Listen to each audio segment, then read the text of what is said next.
नमस्कार, मैं हूं जितेंद्र दुबे और आपका फाइनेंस वर्ल्ड में स्वागत है। आज का हमारा टॉपिक है एसआईपी वर्सेस आरडी।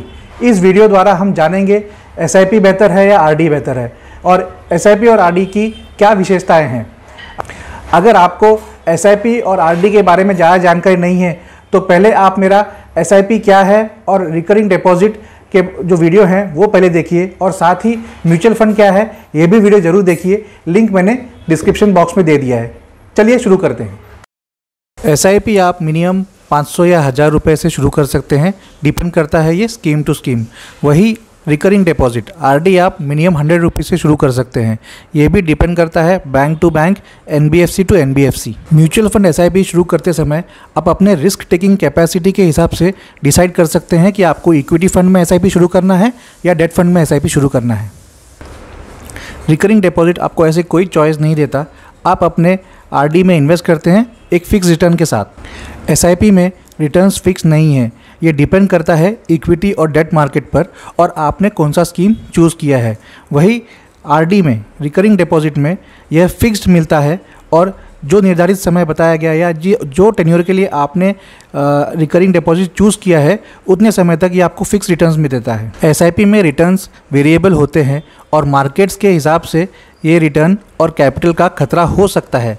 हालांकि ऐतिहासिक रूप से एसआईपी लंबी अवधि में अधिक रिटर्न देते हैं। आरडी बहुत ही सुरक्षित निवेश है क्योंकि पैसा बैंक में जमा किया जाता है। एसआईपी आरडी से बेहतर लिक्विडिटी ऑफर करता है और एसआईपी को आप कभी भी बंद कर सकते हैं।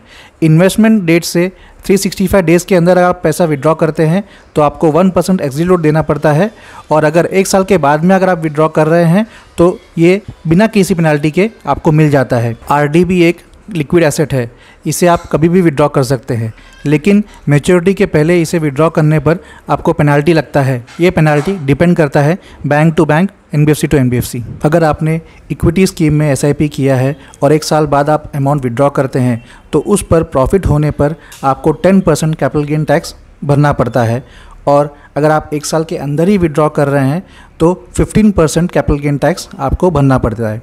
वहीं आरडी में ये इनकम जो भी जनरेट होता है वो आपके इनकम में ऐड हो जाता है और आपको आपके इनकम स्लैब के हिसाब से टैक्स भरना पड़ता है। अगर आप टैक्स ब्रैकेट में नहीं आते हैं तो इस पे आपको कोई भी टैक्स नहीं भरना है। अगर आप सीनियर सिटीज़न हैं तो 15H फॉर्म आप बैंक में साइन करके दे देंगे तो इस पर टीडीएस नहीं कटेगा।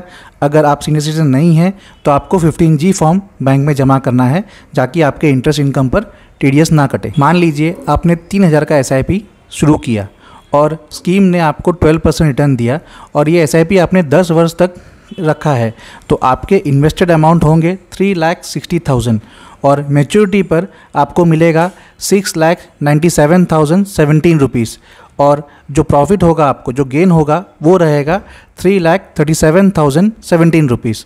वहीं अगर आपने आरडी में हर महीने 3,000 रुपये इन्वेस्ट किए और मान लीजिए आरडी जो रिटर्न्स दे रहा है वो 7.25% के हिसाब से दे रहा है और आपने 10 साल तक इसमें इन्वेस्ट किया है तो इन्वेस्टमेंट अमाउंट तो सेम ही रहेगा 3,60,000।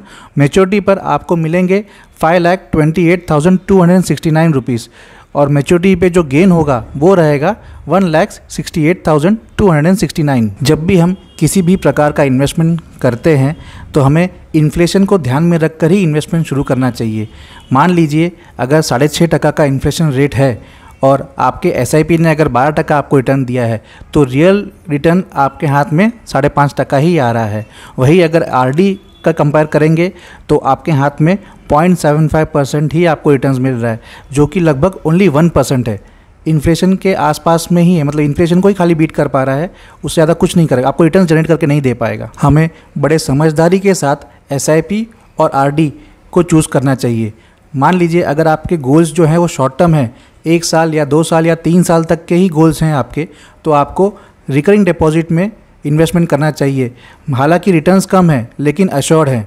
अगर एग्जांपल के तौर पे अगर आपको एलईडी टीवी लेना है या डबल डोर फ्रिज लेना है आने वाले 6-7 महीने में या 1 साल में तो आपके लिए रिकरिंग डिपॉजिट काफ़ी कारगर है क्योंकि वो फिक्स रिटर्न आपको देगा। वही अगर आपके गोल्स लॉन्ग टर्म गोल्स हैं जैसे कि आपके बच्चों की एजुकेशन, हायर एजुकेशन, बच्चों का मैरिज या हमारा खुद का रिटायरमेंट, तो हम एक लॉन्ग टर्म स्कीम्स या लॉन्ग टर्म इन्वेस्टमेंट के ऊपर जा सकते हैं, जैसे कि SIP। जैसा कि लंबे समय में इक्विटी मार्केट हमेशा अच्छा परफॉर्म करता है या एक अच्छे स्टेबल रिटर्न दे सकता है, इसीलिए अगर आपके गोल्स 3 साल के ऊपर हैं तो आप SIP जरूर चूज़ करें और SIP के थ्रू ही इन्वेस्ट करें। रिकरिंग डिपॉजिट में आप रिटर्न्स कमा सकते हैं और SIP थ्रू आप वेल्थ क्रिएट कर सकते हैं। जब भी आप SIP या RD चूज़ करें तो आपको हमेशा ये ध्यान रखना है कि आपका इन्वेस्टमेंट हॉरिजॉन, मतलब आप कितने समय तक उसमें इन्वेस्ट कर सकते हैं, आपका रिस्क टेकिंग कैपेसिटी या रिस्क एपेटाइट कितना है और आप किस प्रकार का पोर्टफोलियो बिल्ड करना चाहते हैं। वैसे तो दोनों ही इन्वेस्टमेंट ऑप्शन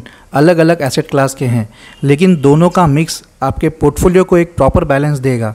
जहां SIP आपके ग्रोथ को बूस्ट करेगा, वहीं रिकरिंग डिपॉजिट आपके रिटर्न्स को स्टेबल और एश्योर्ड करेगा। आशा करता हूं कि आपको आज का टॉपिक पसंद आया होगा।